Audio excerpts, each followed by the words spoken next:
নমস্কার। গল্পগেলা গোগ্রাসে @গল্পবৃক্ষ ইউটিউব চ্যানেলে সাহিত্যপ্রেমী সকলকে স্বাগত।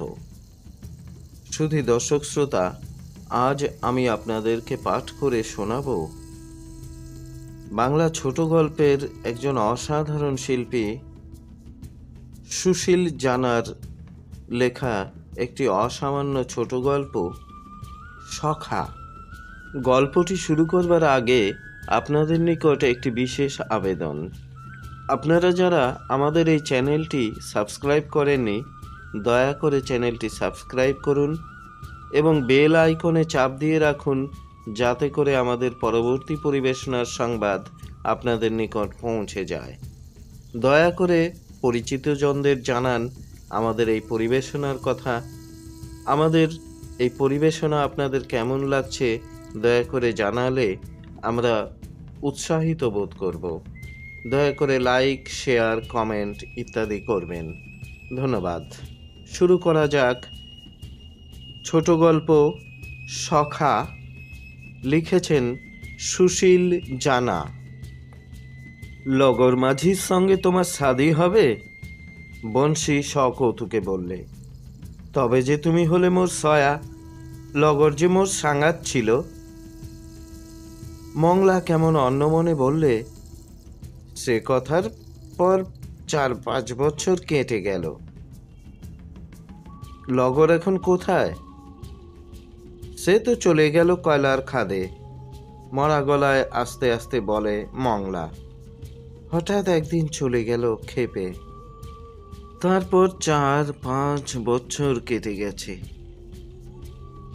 মন খারাপ করুনি হে সয়া, সে আসবে। বংশী লগর মাঝির কথা বলে। ছোট যখন ছিলাম, মহিষের পাল নিয়ে চড়াতে আসতাম জঙ্গলের ধারে ডাহিতে, সেও আসত। মোরা লাচতাম, গাইতাম, বাঁশি বাজাতাম, শালবনে ফুল পারতাম মহুয়ার। সেসব দিন মনে পড়ে যাচ্ছে হে সয়া। মংলা কিন্তু আর কোনো কথা বলল না। চুপ করে রইল দূরের দিগন্ত ছোঁয়া প্রান্তরের দিকে চেয়ে।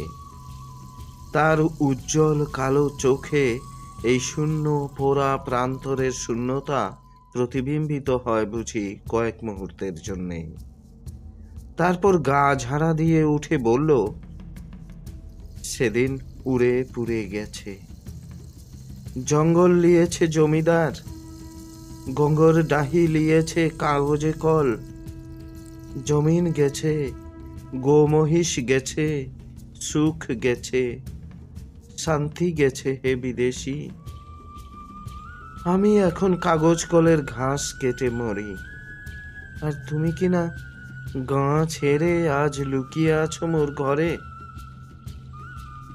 হ্যাঁ, আছি, কিন্তু চিরদিন কি লুকিয়ে থাকবো সয়া?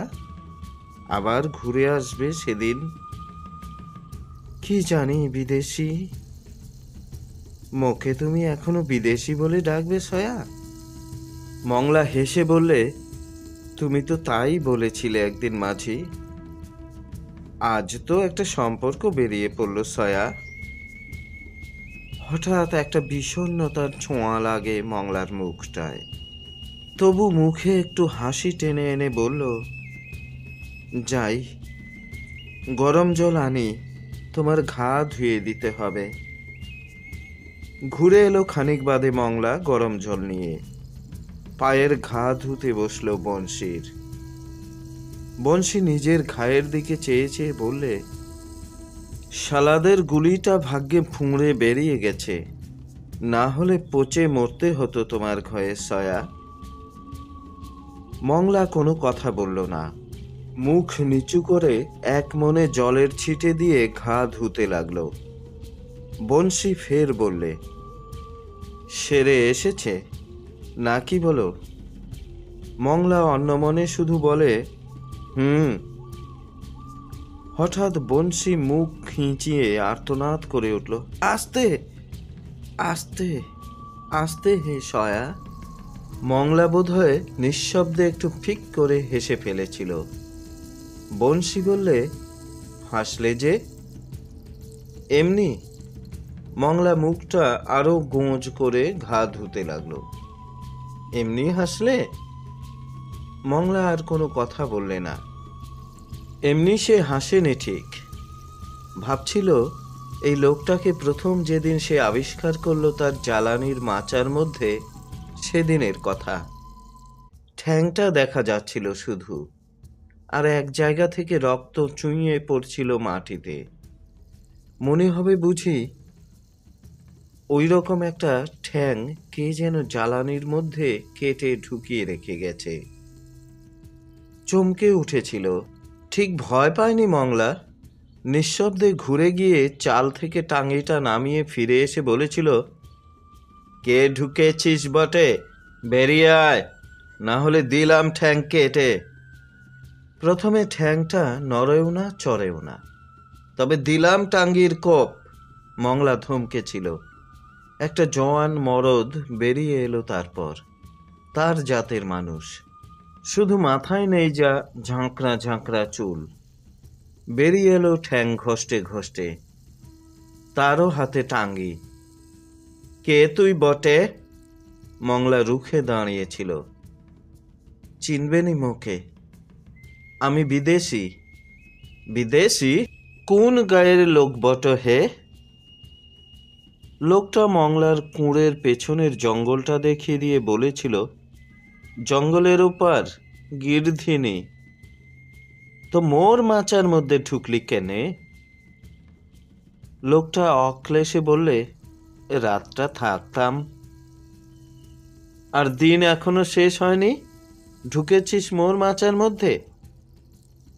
মংলা বাজে কথায় ভুলবার মেয়ে নয়। বাপ মরে যাওয়ার পর একাই সে ঘর করছে। 19-20 বছরের গাঁটটা গোট্টা জোয়ান সাঁওতাল মেয়ে। ধমকে বলেছিল, কে তুই? বল ঠিক ঠিক। বিদেশির নাম জেনে কি হবে? রাতটুকুন তো শুধু মাথা গুঁজে থাকতাম। মোর মাচার মধ্যে ঢুকলি আর নাম বলবি নি? গির্ধিনীর লোক তো এদিকে এসেছিস কেনে? এই কাঠ কাটতে। তোদের জমিদার জঙ্গল কেড়ে নি লিয়েছে, তাই তো বেরিয়ে পড়েছি। তো মোদেরও তো লিয়েছে। তবে চাষের জমিন পাই যদি। জমিন হই দেখগা বাবুই ঘাস। কাগজ কলের মালিক গোচর ডাহি আর ধানি জমি সব কেড়ে লিয়ে ঘাসের চাষ করেছে। মোদেরও তাই। তবে সব জেনে শুনে ন্যাকামি করছিস কেন? তবে এত জেরাতেও এতটুকু ঘাবড়াচ্ছে না লোকটা। তার এন্তার মিছে কথা যে বুঝতে পারছিল না মংলা তা নয়, তবে মনে মনে নিজেও সে বিব্রত হয়ে পড়েছিল।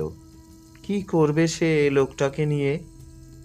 লোকটা আরো বললে, আজ রাতটা মোকে থাকতে দিলে ভোর ভোর আমি চলে যাব। পায়ে বড়ায় দাঁত বসিয়ে দিয়েছে, বড় ব্যথা হচ্ছে। কোথায় ছিল বড়া? বনে। বনে? সত্যি কথা বল, কোথায় দেখেছি যেন তোকে? ঠিক দেখেছি মনে হচ্ছে। মংলা পাকড়াও করেছিল শেষ পর্যন্ত। লোকটা হেসে বলেছিল, কোথায় দেখবে আবার মোকে? আমি বিদেশি। তোমার দাওয়ায় পড়ে থাকতে দাও শুধু রাতটা। ভোর ভোর যেখানে হোক চলে যাব। আমি তোমার জাতের লোক, দুঃখী লোক। মোকে অবিশ্বাস করোনি, ভয় করোনি। আরে দূর, তোকে আবার ভয়। ঠোঁট বেঁকিয়ে মংলা বলেছিল, তবে থাকগে যা। হই চেটাই পাতা আছে দাওয়ায়। চেটাই মেটাই মোর দরকার নাই। হই জ্বালানির মাচাঙে থেকে যাব। লুকাতে চাস? তুই ঠিক চোরাই, হানিয়া চোলাই করতিস, আর পুলিশ তাই তোকে তাড়া করেছে। তাই যদি হয়, জেতের লোককে পুলিশে ধরিয়ে দিবি? না, লোকটা অসম্ভব। তাকে আপাদমস্তক একবার যাচাই করে দেখেছিল মংলা চোখ কুঁচকে। তারপর বলেছিল, না, পুলিশ বড় হারাম। মোদের বংশী মাঝিকে ধরবে বলে তল্লাট ঢুঁড়ে ফেলেছে। বংশী মাঝিটা আবার কে? হ্যাঁ, দূর ভূত কোথাকার, তার নামও শুনিস নাই? মংলা অবাক হয়ে বলেছিল, সে বড় ভালো চ্যাংরা হে। তবে ভালো, আমি বিদেশি, মোর অত কথায় কাজ কি? কাজ কি? মংলা রুখে বলেছিল, এই যে মোদের বন কেড়ে নিলে, ডাহি জমিন সব কেড়ে নিলে, মোদের মরদগুলান বিদেশে পালালো, তা ঘুরত চাস না? চাই তো, কিন্তু দেয় কে? বংশী মাঝি বলে, সব আবার ঘুরত হবে, মোরা লড়াই করে কেড়ে নেব। তো লে কে রে? লোকটি বলেছিল গা ঝেড়ে। আমি কি না বলেছি? তার এই গা ঝাড়া জবাবে মংলা আবার গাল দিয়েছিল, বিদেশি ভূত। রাতের বেলা সেই বিদেশি ভূতটাকে বাইরের ঘুপটি দাওয়ায় একটা চ্যাটাই পেতে শুতে দিয়েছিল মংলা। নিজে শুয়েছিল কুঁড়ের ভিতরে বাঁশের দরজায় ভালো করে খিল এঁটে। কে জানে বিদেশি শয়তানটার মনে কি আছে। হঠাৎ ঘোর রাত্রির বেলা বন্ধ দরজায় ঘা আর চাপা গলায় ডাক, আহে আহে আহে। ঘুম ভাঙার সঙ্গে সঙ্গে একটু ভয় লেগেছিল বইকি মংলার। কি জানে কি মতলবে ডাকছে লোকটা। দম বন্ধ করে বলেছিল, শয়তানির মতলব থাকলে কেটে ফেলাবো একেবারে। লোকটা কোকিয়ে বলেছিল, না গো, একটু জল দিতে পারো, ছাতি ফেটে যাচ্ছে। হাতে টাঙ্গি নিয়ে দরজা খুলেছিল মংলা। দেখে লোকটা হু হু করছে। জিজ্ঞেস করেছিল, কি হলো তোর? জ্বর, বড় তেষ্টা, আর মোর জখম পাটা যেন খসে যাচ্ছে হে। দেখতে দেখতে পাটা ফুলে ঢোল হয়ে গেছে। অতএব ভোর ভোর যে বিদেশির যাওয়ার কথা তা আর হলো না। অধিকন্তু লোকটার ফাই ফরমাস খাটতে হলো মংলাকে। সেদিন ঘাস কাটতে যাওয়া হলো না আর। লোকটা বললে, যাবে একবার পিয়ারডোবা গাঁয়ে, মোর কুটুম আছে, গুড়াই মাঝি, তাকে বলবে যে শুধু তোর মামাতো ভাইয়ের অসুখ, দেখবে এই খবর আর কারুকে দিবেনি। কিন্তুক কি করে মংলা আর যেতে হলো। বিদেশি লোক বিপদে পড়ে গেছে। লোকটার কি রহস্য আছে কে জানে, তবে আছেই কিছু। খবর দেওয়ার পর গুড়াই মাঝি আর একটি ছোকরা এলো রাতের অন্ধকারে ঘুপটি মেরে। দেখে মংলা তো আগুন। বললে, কিরকম লোক বটে হে তোমরা? খবর দিলাম সকালে, এলে রাতের বেলা, এদিকে কাহিল হয়ে পড়েছে তোমাদের রুগী। বিদেশি বললে, চেঁচাওনি হে। মংলা গড়গড় করতে করতে চলে গিয়েছিল। তারপর ফিসফাস গুজগাছ কথা ওদের হলো অনেকক্ষণ ধরে। খানিক বাদে চলে গেল দুজন। রুগী রইল পড়ে যেমন যেখানে ছিল। লোক দুজন চলে যেতেই ছুটে এসেছিল বিদেশির সামনে মংলা। রাগে নয়, শ্রদ্ধায়, আনন্দে, মর্মজালায় জ্বলে। এতক্ষণ বলনি কেন মোকে? বলনি কেন? যদি বিপদ হতো? কি বলবো হে? তুমি বংশী মাঝি? কে বললে? এই যে আমি আড়ি পেতে শুনলাম। এবার বিদেশি চুপ। সারাদিন আমি তোমাকে দাওয়ায় ফেলে রাখলাম। অনুশোচনায় এবার যেন কান্না পেয়েছিল মংলার। বললে, চলো ঘরের ভেতরে। ঘরের ভেতরে শোয়ার জায়গা করে দিয়ে বংশীকে শুইয়ে দিল মংলা। কয়েক মুহূর্ত দাঁড়িয়ে মাথা নিচু করে কি যেন ভাবলো একটু। বলল আস্তে আস্তে, মোকে ক্ষমা করো। বংশী কাতরে বললে, এদিকে পাটা মোর খসে গেল। মংলা আবার বললে, কাল থেকে মোর ঘরে তোমার অনেক কষ্ট গেছে। ওসব কিছু না হে, দেখি তোমার পা। মংলা এতক্ষণে পায়ের ঘাটা দেখতে দেখতে বললে, বন্দুকের গুলি লেগেছিল কাল। কি করে জানলে হে? শুনেছি, সবাই জানে। বংশী মাঝিকে কাল জঙ্গল ঘেরাও করে পুলিশ ধরতে গেছিল, পারেনি। কোথায় নাকি পালিয়ে গেছে। মংলা আবিষ্টভাবে বললে, কিন্তু সে যে মোর ঘরে। মোর কথা কারুকে আর বলনি তো? না, আমি ভাবলাম হোক বিদেশি, জেতের লোক তো, লোকে জানলে হয়তো কোনো বিপদ আপদ হয়ে যেতে পারে। থাকবে তো একটা রাত মোটে, তো থাকো, তাই বলিনি। খুব বুদ্ধি তোমার হে। আমি যাই এখন, রাতের বেলা ঘায়ের পাতা খুঁজে পাই কোথায় দেখি আবার। রাতে থাক না। হুম, খারাপ হতে পারে। ঘায়ের ভেতরে রস ঢুকিয়ে দিয়ে ওপরে পাতা বসিয়ে দিলে ভেতরে যদি কিছু থাকে তো সব ঠেলে বেরিয়ে আসবে। ফুলা কমে যাবে, দরদ থাকবে নি। আমি যাই। সেই বিদেশি বংশী মাঝি। দ্বিতীয় দিনে রাতে শোবার ব্যবস্থা উল্টে গেল। বংশীকে ঘরে দিয়ে দরজা আগলে শুলো মংলা, পাশে টাঙ্গি। শুলো বটে, ঘুম হলো না সারা রাত।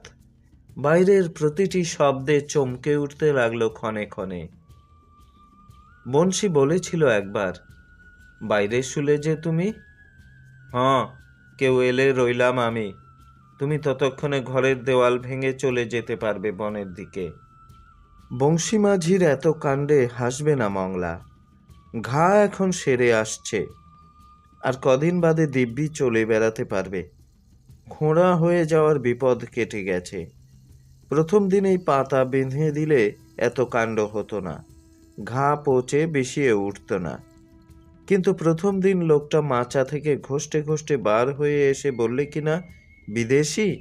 ঘা ধুয়ে নতুন করে তাতে কি একটা বুনো পাতা বসিয়ে দিয়ে উঠল মংলা।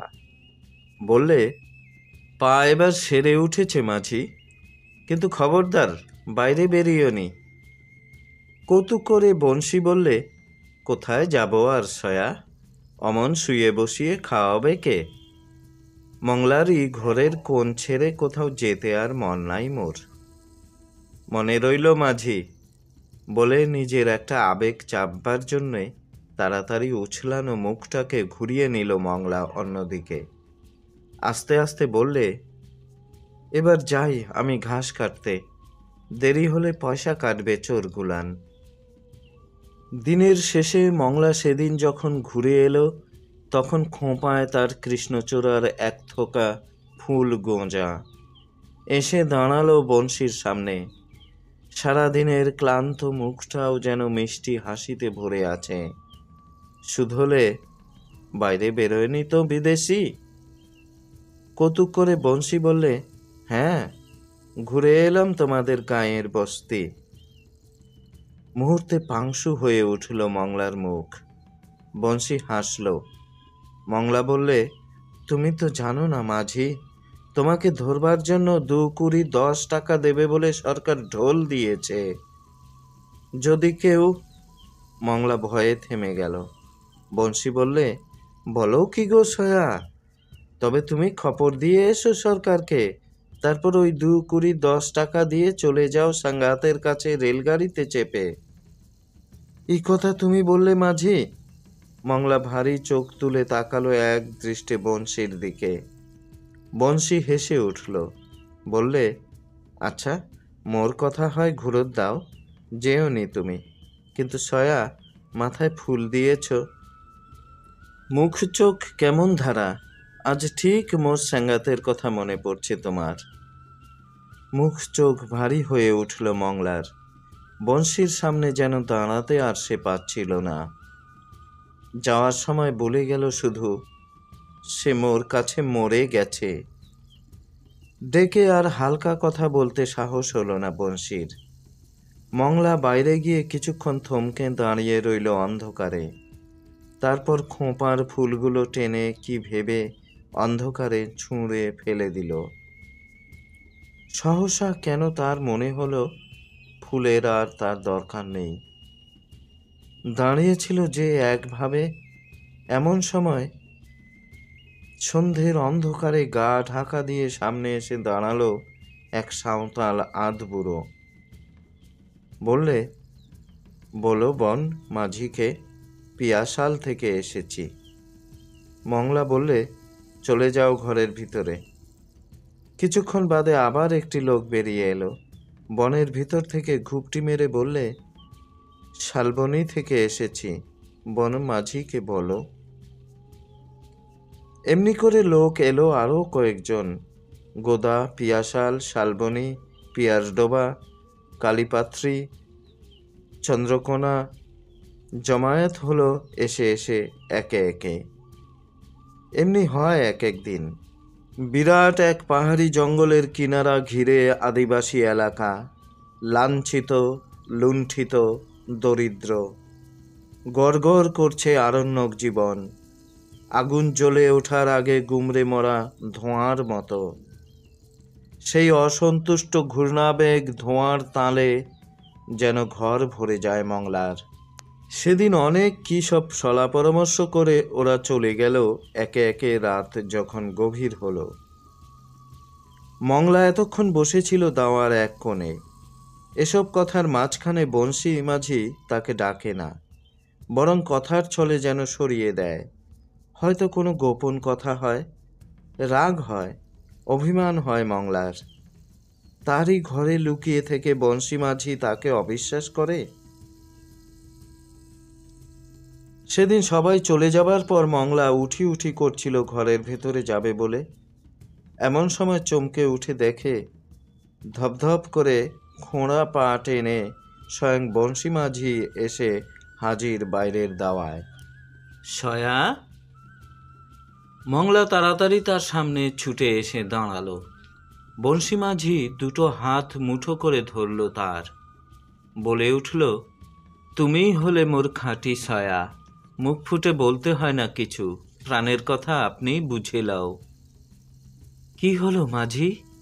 মংলা ঠিক ব্যাপারটা বুঝতে না পেরে তাকালো তার মুখের দিকে। কি হলো সয়া? এত কাণ্ড করছো তলায় তলায়, বলনি তো মুখে একদিনও। কি করলাম মাঝি? এর মধ্যে একদিন চন্দ্রকোনা গেছিলে? গেছিলাম মাঝি। সেখানে বলে এসেছো ও গাঁয়ের তোমরাও যাবে জঙ্গলে দখল নিতে? হ্যাঁ মাঝি। এর মধ্যে কবে ঘাস কাটার মজুরি বাড়ানোর জন্য দুদিন কাজ বন্ধ করেছিলে নাকি? করেছিলাম মাঝি। সবাই তোমার কথা শোনে? কথাটা যে সকলের মাঝি। এসব কথা নিয়ে মোর সঙ্গে তো সলা পরামর্শ করনি কোনোদিন। তোমাদের সলা পরামর্শে মুখেও তো ডাকুনি কোনোদিন মাঝি। মোর ঘাট হয়েছে সয়া। আর একটা কথা, আমি তোমার ঘরে আছি, এখানে তোমাদের সবাই কি তা জানে? তা জানে না। কি বলেছ তাদের? বলেছি ফেরার, বলেছি লুকিয়ে আছে, আর বলেছি চিরকাল কি সে অন্ধকারে লুকিয়ে থাকবে? দিনের আলোর মুখ কি দেখবে নি? মেয়েটির মুখের দিকে চেয়ে রইল বংশী মাঝি। অন্ধকারেও যে উদ্দীপ্ত আবেগ ঢাকা পড়ে না, সেই স্ফুরিত আবেগ কেঁপে উঠতে শুনল তার গলায়, ঝলকে উঠতে দেখল তার চোখ। এই মেয়েটা কোথায়, কোন গায়ে গায়ে বস্তিতে বস্তিতে ঘুরে বেরিয়েছে একা, গেছে চন্দ্রকোনার মাতব্বরদের কাছে লুকিয়ে, একজোট করেছে তাদের মেয়ে মরদকে, অথচ কিছুই জানায়নি তাকে। মেয়েটাকে হঠাৎ মাথায় তুলে নাচতে ইচ্ছে করে বংশীর। বংশী মংলার কথার জোর টেনে আস্তে আস্তে বললে, ঠিক, অন্ধকার চিরদিন থাকবে নিশ্চয়া, সবাই মোরা আলোর মুখ দেখব। তারপর হঠাৎ চোখ পড়ল বংশীর। মংলার খোপায় কৃষ্ণচূড়ার থোকাটা তো নেই। বংশী বলে উঠল, তোমার মাথার ফুল গেল কোথায় সয়া? মেয়েটা কেঁপে উঠল যেন সহসা, বললে, ফেলে দিয়েছি। কেন সয়া? বহুদিন পরে ফুল দিয়েছিলে, আমি এসে দেখিনি আর কোনো দিন। মংলা কোনো জবাব দিল না সে কথার। বংশীর কোমরটা শক্ত করে ধরে বললে, চলো ঘরে চলো মাঝি, কাঁধে ভর দিয়ে চলো মোর, লাঠি ছেড়ে হাঁটা তোমার উচিত হয়নি। বংশী বললে, সকলের মুখে তোমার কথা শুনে লাঠির কথা ভুলে গেলাম সয়া। মনে হলো লাফ দিয়ে আজ ছুটে যেতে পারি। চুপ করো মাঝি। মংলার কাঁধে ভর দিয়ে হাঁটতে হাঁটতে বংশী বললে, না হে সয়া, কথা বলতে দাও, তোমার দিকে চেয়ে কথা বলতে দাও আজ। চুপ তো অনেক দিনই করেছিলাম। বাপ ঠাকুরদাদা পাথরের চাঙা কেটে কেটে ধানের জমি করেছিল, সেখানে মোরা আজ উঠ বন্দি চাষি। উঠ বললে, যা চলে কোথায় যাবি। বনের লোক মোরা, বনে ছিলাম, কাঠ কাটতাম, ফুল পারতাম মহুয়ার, খেতাম তাই বেচে। তাও কেড়ে কুড়ে ব্যবসা করছে খোট্টা জমিদার। গোচর ডাহিতে গরু মোষ চড়াতাম, তাও কেড়ে নিয়ে বাবুই ঘাসের চাষ করলো কাগজ কলের মালিক। আর পাশে খুলে দিল গরু ধরা খোঁয়ার। গরু ধরে ধরে সব লিলাম করে লিলে। চুপ করে ফোত হয়ে গেল গরিব বাপ ঠাকুর দাদা। আর কত চুপ করে থাকবো বলো সয়া। জঙ্গলের মানুষ কথা কয়ে উঠেছে। আশ্চর্য সেই দীপ্তিতে ঝকমক করে ওদের চোখ। শালমহুয়ার জঙ্গল ঘেঁষে একটা মরা গাঁয়ের কোণ দেখে, যেখানে একদিন গা ঢাকা দিতে এসেছিল বংশী, দেখতে দেখতে সে জায়গাটা নতুন এক প্রাণ স্পর্শে যেন নড়ে চড়ে উঠল। অরণ্যের লুকোনো আগুন ধুইয়ে উঠতে লাগলো আস্তে আস্তে নিঃশব্দ অসন্তোষের মাঝখানে। তারপর সে আগুন জ্বলে উঠল একদিন। কাজে বেরোবার আগে মংলা বংশীর পায়ের ঘা ধুতে বসেছিল। এমন সময় একটি মেয়ে ছুটে এলো হাউমাউ করে। মোদের গরুগুলান চালান করে দিল শয়তানরা গো দিদি, সব কটা গরু। মংলা চকিতে মুখ তুলে তাকালো মেয়েটার দিকে। ঘাসে মুখ দেয় নাই, কিছু না। মেয়েটি হাত কচলাতে কচলাতে অসহ্য গলায় বললে, চড়াতে যাচ্ছিলাম, জবরদস্তি ধরে খোঁয়ারে নিয়ে গেল হাসতে হাসতে। চোখে চোখে তাকালো মংলা আর বংশী। নীরবেই বুঝলে ওরা এ জবরদস্তির মানে কি। এ গাঁয়ের বস্তি উজাড় করে চলে গেল সবকটা গরু। মোটা মুনাফা লুটবে ঘাস ক্ষেতের খোট্টা মালিক, মুনাফা লুটবে সরকারি খোঁয়ার। শুধু ভিটে মাটি চাটি হয়ে যাবে এ গাঁয়ের মানুষগুলোর। চালান হয়ে যাবে গরুগুলো কোথায়। তারপর সেগুলো শহর কারখানায় বিকোবে গোস্ত হয়ে। মংলা একটা দীর্ঘ নিঃশ্বাস ফেলে উঠে দাঁড়ালো। বংশীর ঘায়ের দিকে চেয়ে আস্তে আস্তে বললে, ঘা প্রায় সেরেই এসেছে মাঝি, কিন্তু হাঁটার লোভে ঘরের বার হয়ে পড়ো না যেন। আমি যাচ্ছি, সাবধানে থাকবে, বেশি হাঁটাহাঁটি। বলে বংশীর স্তব্ধ শুকনো চোখের দিকে চেয়ে হঠাৎ থেমে গেল মেয়েটা। সেখানে নিঃশব্দ ভর্ৎসনা। চকিতে মুখ ঘুরিয়ে ছুটে বেরিয়ে গেল মংলা। মোদের মরদগুলান কোথায়? বাচ্চা সাঁওতাল মেয়েটা কাঁদতে কাঁদতে বললে, কাজে চলে গেল। চল কোথায় দেখি। এদিকে বংশী বসে রইল কান পেতে। ওর চোখে চাপা ঔৎসুক্য। অনেকক্ষণ পরে শুনতে পেল সে একটা হল্লা, গোলমাল। খোঁড়াতে খোঁড়াতে বাইরে এসে দাঁড়ালো বংশী। দূর থেকে শুধু হল্লাটাই শোনা যায়। এখানকার নিঃশব্দ আকাশের শূন্যতা শিউরে উঠছে তাতে ক্ষণে ক্ষণে। আর কিছু বুঝবার উপায় নেই। বংশী খোঁড়া পা টেনে টেনে অস্থিরভাবে পায়চারি করতে লাগলো শুধু। একসময় গোধূলি নামলো অরণ্য প্রান্তে। বংশী সাগ্রহে চোখ মেলে আছে ঘরমুখো গরু ভৈঁসের ডাক শোনবার জন্য। কিন্তু চমকে উঠল সে ধোঁয়ার তাল দেখে। সেগুলো পাকিয়ে পাকিয়ে উঠছে আকাশে। তারপর শোনা গেল হাওয়ায় গরু মহিষের বুক ফাটা আর্তনাদ, আর মানুষের হল্লা, বাঁশ ফাটার শব্দ। এমন সময় মংলা এলো ছুটতে ছুটতে। সারাদিনের ক্লান্ত কঠিন মুখ ধুলি ধূসর। হাঁপাতে হাঁপাতে বললে, শয়তানগুলান খোঁয়ারে আগুন লাগিয়ে দিলে মাঝি।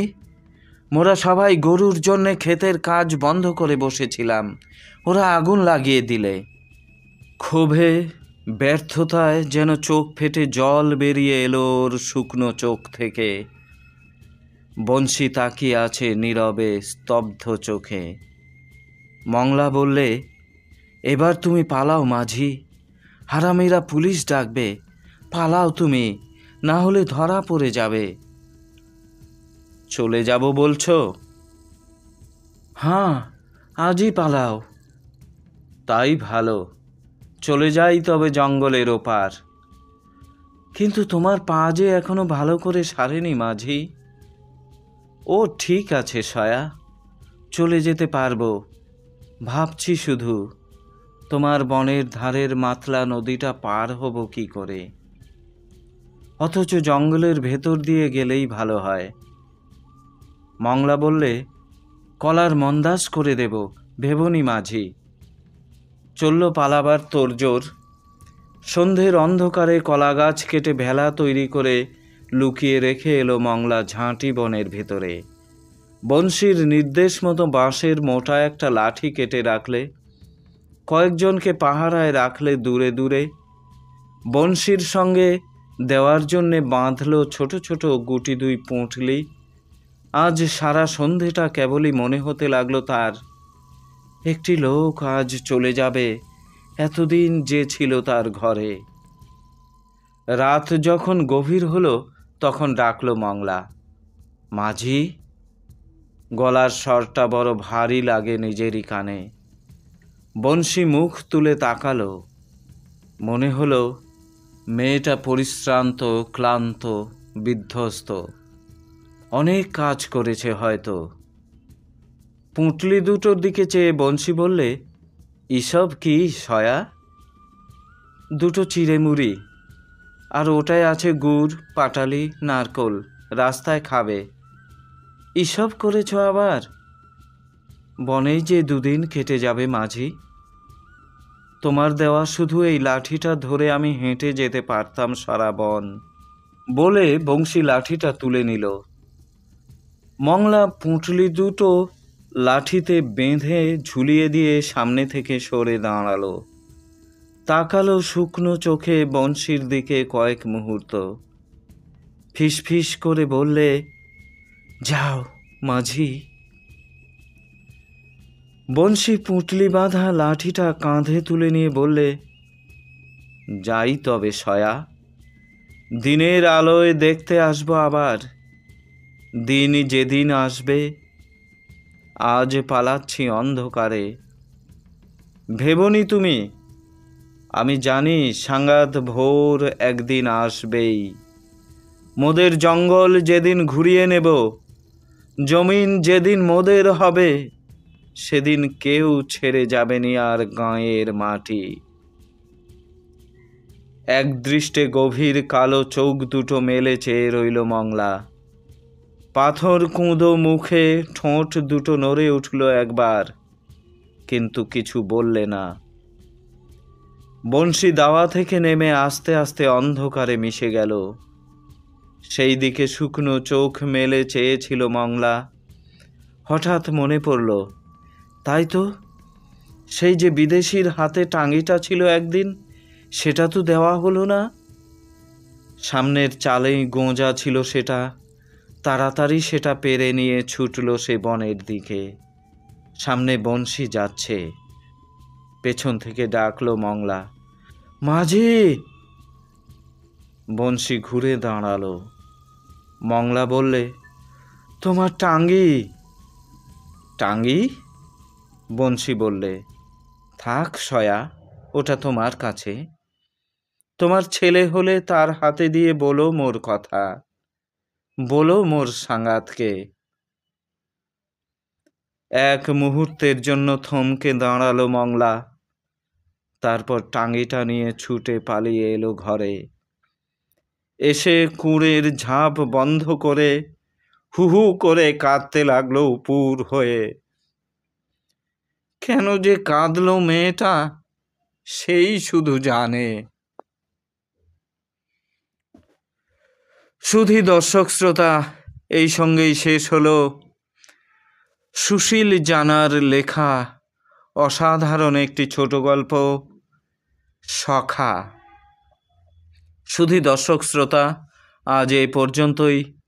আবার কোনো একদিন কোনো এক সাহিত্য পাঠের আসরে আপনাদের সাথে সাক্ষাৎ হবে। ততক্ষণ পর্যন্ত আপনারা সবাই ভালো থাকুন, সুস্থ থাকুন। চলতে থাকুক গল্প গেলা গৌগ্রাসে @গল্পবৃক্ষ। শুধু দর্শক শ্রোতা, আরেকটি আবেদন, আমাদের এই চ্যানেলটি যারা সাবস্ক্রাইব করেননি, দয়া করে চ্যানেলটি সাবস্ক্রাইব করে আমাদের উৎসাহ বৃদ্ধি করবেন। দয়া করে লাইক, শেয়ার, কমেন্ট করবেন। আপনাদের ভালো লাগলে বা মন্দ লাগলেও সেটাও আমাদের জানাবেন। আমাদের পরিবেশনার কথা জানাবেন পরিচিতজনদের। আমাদের উৎসাহ বৃদ্ধি করবেন, যাতে করে আপনাদের সামনে আরও ভালো ভালো সাহিত্যকর্মের পাঠ নিয়ে আপনাদের সামনে হাজির হতে পারি। ধন্যবাদ।